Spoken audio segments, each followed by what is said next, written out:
Hello everybody, my name is Rachel Cordell and welcome to my Iron Lung review. For those of you who are new around here, I am an actress, producer, and storyteller, and this channel here is about storytelling and the avenues in which to tell stories, mostly of which is filmmaking because that's my job.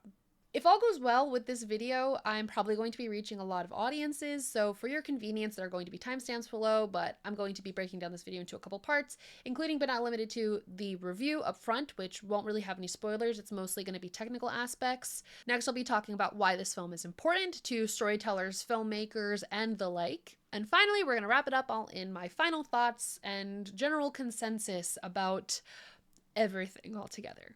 So if there's something specific that you're looking for in the video, feel free to watch just part of it, but if you're somebody who's interested in the whole thing, then feel free to watch the whole thing in its entirety and subscribe if you would like to.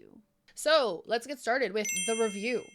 So up front, I'm going to be reviewing this film on a 5-star scale, which I'm going to give 4 stars. The way that I rate films, I feel like 3 is like something that I enjoyed watching, 4 is something that did something special, and 5 is just excellent media. The film probably has more of a 3.5 rating in true practicality, but I have to give it 4 upfront because this film did a lot of things that independent films have not been able to do for a long time. And for that execution of that initial effort, I have to give it the half star at least, just to represent my appreciation for that effort into putting this film out. Getting into the 3.5 part of the review, let's break it down into pros and cons. We're going to start with cons because I have more to say about the pros, frankly. So cons. Up front, the biggest con about this movie, I think, is the sound mixing. Again, this is separate from the sound design, which I will talk more about later, but the sound mixing, unfortunately, came in a little under the bar for this one, mostly because there is a grand portion of this audience, with how many theaters that it's in, that are going to be coming into this movie and leave not knowing what the heck they just seen. Point of reference, I came with my dad to go see the movie the other day, and he left hating it because 1, he was a boomer, and 2, he had no idea what was going on. Most of the sound mixing issues were most prevalent in scenes where there was talking over an intercom or where there was an extensive amount of sound all happening at the same time. Truth be told, I understand that this film was not edited in a proper 5.1 surround sound editing booth, so I'm not particularly surprised that it did not match to a commercial level like theater in terms of their sound mixing. If you don't have that point of reference for how sound is supposed to be in a 5.1 sound thing, it's probably not going to come across very well. With those sound mixing issues, you're going to have some narrative loss. Not knowing what this movie is about is going to be its like main downfall, especially if you're someone who's just a Markiplier fan or like don't know anything about the game, because the reason why Mark made the film is because he fell in love with the lore. There's a lot of people that love the lore for this game. The gameplay is not particularly anything spectacular. It's just the lore is so rich and it's such an interesting concept, right? So communication of that lore did not quite come across. For me, I ended up going and watching the gameplay before I went to see the movie, and that's the only reason why I really knew what was going on. So that's kind of a base thing that I think needed to be addressed, or at least can be corrected in either when it goes out to streaming or if they can re-edit it as it continues to go out in theaters. I don't know. I don't know if this is a third con per se, but I think the audience reception is going to come across as a con. This movie was not really meant to be seen on this many screens. You can see in the live streams, the Markiplier is done talking about this film, that the reception and the amount of theaters that it is in is kind of unbelievable. And it should be unbelievable because of the way that the film industry runs, the way that studios have like this vice grip on theaters, and how independent films are basically stuck in festival runs until somebody picks it up and studios it out to a theatrical run. So I think you're going to get a lot of not Markiplier fans see the synopsis and come in and be very confused. I think that, again, the sound is just the big issue there. But I'm trying not to get too ahead of myself. But this movie was made for the fans. It was Mark making this movie for the fans of the game and the fans of his content, right? So the theatrical release was going to be limited because the fans were going to buy those tickets, right? I sat in a theater at an AMC that had a lot of empty seats, and I'm in a more populated area for sure. And I know that there were sold out theaters all over the place. I did originally have tickets to a showing in an independent theater that ended up canceling their showing because not enough tickets sold, which was something I kind of anticipated was maybe going to happen if you were not one of the first independent theaters to get your bid in on this film. But that's neither here nor there. I'm getting ahead of myself. Overall, on cons, it's sound. It's just the sound. The sound was an issue. It lost narrative for me. That's what it is. Moving on to pros. So where do I begin? Let's start with the narrative because that's what's really so important here, right? The performance. The entire movie has Mark on the screen himself, right? So he has to do a lot of heavy lifting in terms of carrying this narrative. We are on the adventure in his head, not physically in the space because there's not really much else going on. It's very limited. Anytime that you're out of the sub, you're not really out of the sub, if you know what I mean. So with that level of performative strength, I'm not going to say it's the best acting I've ever seen in my life, but it does do a really good job at carrying the story. Mark does a really good job at being the character, feeling the emotions, and conveying that we're breaking down together, both as an audience and as a character, right? Recently, I've become a really big fan of actors that are just left to exist in a space. The movies that I've seen that in recently that didn't all necessarily come out recently, except for this first one, I'm going to mention Hamnet. Hamnet does that. I watched a movie called Climax that also kind of does that. And I'm falling in love with these movies that you're just watching a guy doing a thing. Iron Lung the Game, you're watching a guy doing a thing. We're moving around in the submarine that we can't even look out a window, right? We're taking pictures occasionally. So there's not really much going on there.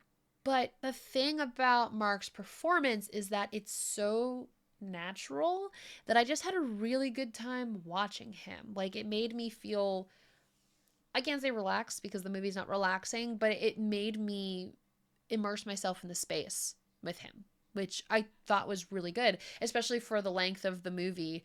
I felt like with the content that's being presented, you need to have that ability to create that familiarity between character and audience. So overall, I think that was just a fantastic pro for this movie. Next, we're going to talk about production design. I was a production designer for the last 8 years of my career for the most part, and I'm probably not done, to be honest. But that's where I have most of my expertise, and overall, this film was just phenomenal in the way that it displayed the assets of the game and the submarine itself. Where there were other visuals, I thought that they did a phenomenal job creating everything in a cohesive environment between the costuming, the makeup, the special effects, etc. I really thought all of that did a very good job making it not feel fake. Like, everything felt real, everything felt like it was like high quality for the budget. I've seen a lot of low budget films and I've seen a lot of low budget production design, and often for some reason in low budget movies, production design is the first thing to go out the window. I do not know why, but I have suffered for that many a time in my career. Production design is so important, right? Like, the camera is what is looking at the production design. You know, you need to feel immersed in the world or the world does not exist, right? It just does a fantastic job. Really immersive. I think immersive is actually a really good word to describe this film because it's a slow burn. We need to feel in the space to feel invested in finding out what's next. For the performance and production design, it really does a good job doing that. Frankly, everything does. Moving on. Cinematography. Okay, let's talk about the cinematography because I didn't know what to expect. I thought that the shooting was phenomenal for what it was. I thought that it had a lot of really creative camera angles and really creative perspectives to create this claustrophobia feeling. There's this one shot that It's done once in the film. I don't know if it's a good or a bad thing, that I can't remember exactly what's happening, but basically it's looking up through the console at Mark as he moves towards the back of the sub. And I thought it was just a really cool perspective to see. One thing I thought was kind of funny about it was that you could see how they lifted the plate to shoot the camera through, because if you look at the piece in the movie, if you look at the console in the movie, it doesn't really have like a leg hole or anything underneath it. It's like a straight wall. So you can see underneath the lip of the front. So you can kind of see how that's shot. I just thought that was interesting. But it's clear that the DP took the time to find those angles and create those emotional shots. I was just really impressed by it. There's this one shot where the camera kind of comes from the top of Mark's head and then moves back, and he's in the back of the sub to show this time lapse thing. Just beautifully done, you know. There's a lot about this film that it could have been really drawn out. It could have been really slow. Like, again, there's a little bit of dragging in the plot, but I think that just is the nature of the game. I don't know. I was just impressed. I was impressed. Not like it's anything crazy, not like it's anything like super like sparkly or anything, but it's just done correctly. It's done in a way that's not distracting and creates the right emotions for the story. So, what a win. Okay, lighting. I loved the lighting in this movie. And I usually don't like movies that are very dark. But my God, you will get flashbanged. That's very true. There was a lot of sudden bright lights. But the way that lighting is used in this movie to create suspense is expert, in my opinion. There is this one scene in which the light goes out and the camera is used to illuminate the space. The camera that shines a bright light for a couple of seconds. And that really stuck out to me because it was a way of informing the narrative that I thought was just so creative and clever. I feel like we don't see those kinds of things in movies right now. Like, something that's limited to the physical environment, so we have to kind of figure out how to make it work, or maybe write something interesting that will be limited to the physical environment. We're going to go off on a tangent again. There's so much CGI, there's so much green screen and whatever that, you know, things can be adjusted on the back end. So you can't always, I mean, you can, but there is this crutch that high tier films have given themselves by not having to make those decisions and not having to inform things with a practical element like that. I don't know. I just thought it was really creative and clever, and I don't know. I'm obsessed with that. I get really obsessed with filmmaking aspects. I don't know. I'm gushing. I'm trying not to gush, but I kind of am. And finally, sound design. We're not going to talk about the mixing as much. We already did that. But the design itself was very clearly intentional, again, immersive. It just really did a good job at creating that auditory environment that was really necessary for how this film was presented. If you didn't have those, well, let's say this.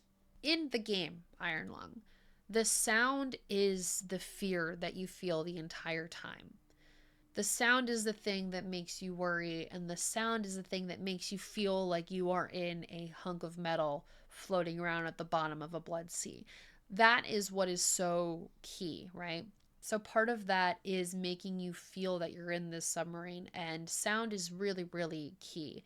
The visuals can kind of be a little iffy. You can have something that's out of focus. You can have something that didn't really come out the right way or even look the right way. But if the sound is off, that's going to make people feel the most dissociated from the film than seeing things. I just think it was done excellently in this case. It wasn't at any point distracting. Maybe overwhelming is a good word to describe towards the end when we get to the climax of everything. But that's not necessarily a bad thing in a slow burn horror film like this, because that's what we're trying to get to, right? I just think it excels. So with that being said, overall, I think a 3.5 out of 5 is appropriate for this film in terms of how everything came together. It very clearly looks and feels like a low budget independent film, but that's not a bad thing. It's kind of that its imperfections make it great. So it's landing between a 3 and a 4. A 4 really just because how much I appreciate the effort that went into it. With that being said, my recommendation for you, if you're going to see this movie and haven't seen it yet, is to actually watch the gameplay beforehand, particularly watch Markiplier's gameplay, because it will just help fill in the blanks and help you try to process what's being said. For me, I have one of those fancy ADHD audio processing disorders, so it was one of those things where I had to like, I think that's what they were saying. Context, context. Yes, okay, that is what they were saying. So having that information of what the game is. Oh, and also watch the lore update too. Like watch his video on the lore update because that's going to give you all of everything and also give you a little bit of like an emotional excitement when some things happen during the film. So I highly recommend having that beforehand to go in and enjoy the film better than if you were going in blind. Moving on from that, as part of my pursuit here on the internet, and particularly on this channel, I want to talk about why this film is so important for filmmakers and for artists and storytellers in general. I know I'm going to talk like extensively about my opinions on Hollywood on this channel, but there are a lot of problems in Hollywood. There are a ton of budget lockups, there's a bunch of audience chasing, there's no risks. There's no risks in filmmaking right now. Everything that comes out of a studio feels like it needs to have some kind of guarantee that it's going to bring in money for it to sell, right? For it to go to the theaters, which I understand. Before anyone gets in the comments and says, well, movies are a business, I understand. I obviously understand that movies, you need to be paid to put out more of the thing that you're trying to create next, right? We need that. But we have these studios.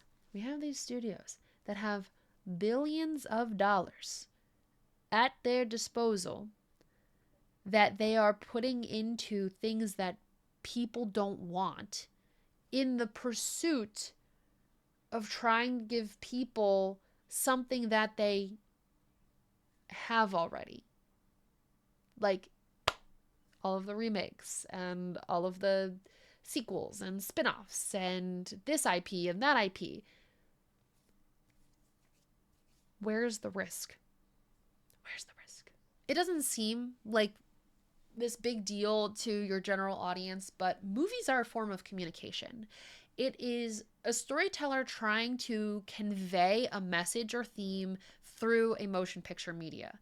That's what movies are. That's what stories are. When you're reading a book, you are reading a message that's been inflated into a narrative for you to enjoy. You get invested in a story because you connect with something thematically that you can relate to and reflect in your own life. That's what all of this is. Like that's what this storytelling art is about. It's about connection. It's about giving you something to think about or something to reflect upon. That's what the human connection thing is here, right? This film is so important because it's specifically not for everyone.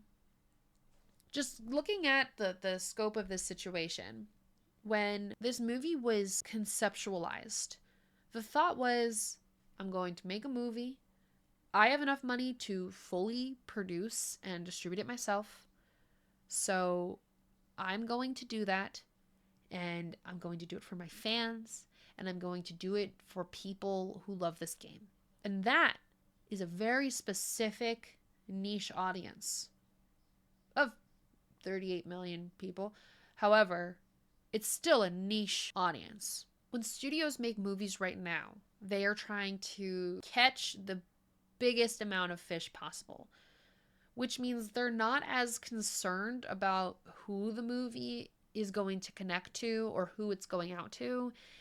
It's mostly about getting to people who like the characters or want some nostalgia because that's a comforting feeling. It's not about the art in that case. It's not about the story. It's not about the message. Most importantly, it's not about the community. This movie is for a community. And community is what sells movies. Not nostalgia, not anything else that I just said. What seems to be apparent in the movies that have the biggest cult followings is that when they came out or when they were initially reviewed or criticized, they weren't really anything special. They were kind of just these niche little films that a certain group of people were going to see.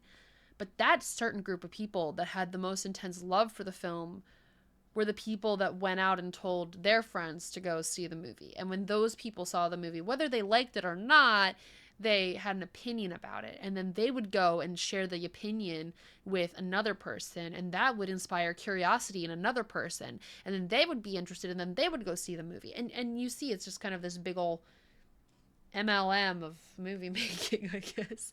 But that's the natural growth of a good movie. It's being interesting and connecting to people and giving them something to talk about and communicate about and have opinions on and all of that. Like, that's the exciting part about this art, about storytelling in general. So for me, this is kind of like a case study. It's kind of like a reflection on myself and what am I doing with my movies and my narratives and the things that I'm trying to share. And it makes me excited. And it makes me really excited to be a part of this. You know? That excitement is part of why this movie is important. Additionally, there's more to why this movie is important. I mean, a film like this in over 4,000 theaters across the world.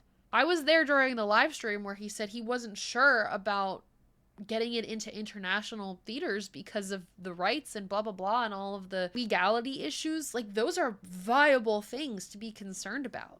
But ultimately, this is showing a massive interest in theaters without distribution. People didn't want to see it streamed. Like, this initial contract to be a couple few Markiplier's fans who were going to get to see it, and everyone else was going to get to see it streamed eventually. But the fans didn't want that. And that's huge. That is huge that a significant portion of people were able to get this into so many theaters. I mean, so the independent theater that I was going to go see Iron Lung in that ended up having to cancel their showings because there wasn't enough interest, they couldn't believe the overwhelming excitement and interest in this movie. They literally said to me, because I was speaking to them on the phone at the time about this movie, they literally said that they thought it was a prank.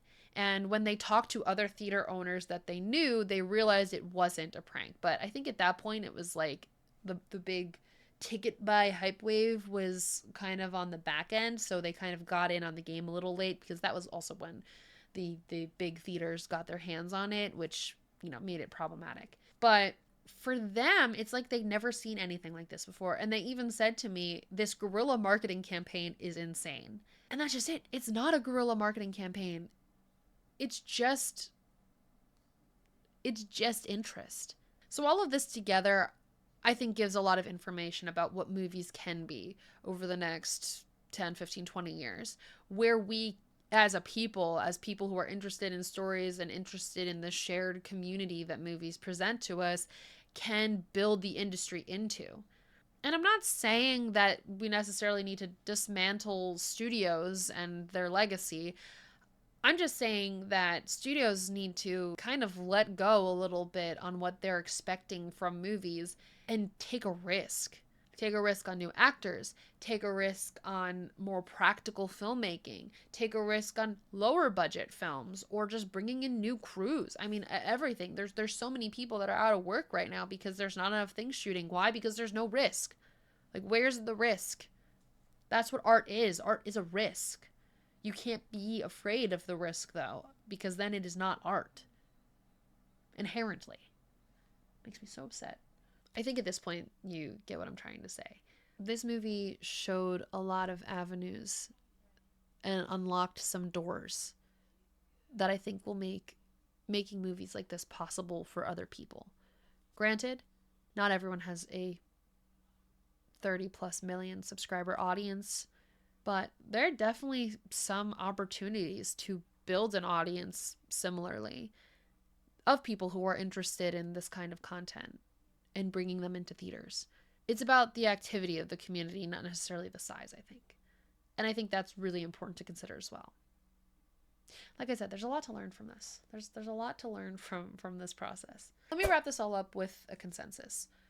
While this film is not by any means perfect, it was not a film that was made for 4,000 theaters and a general audience.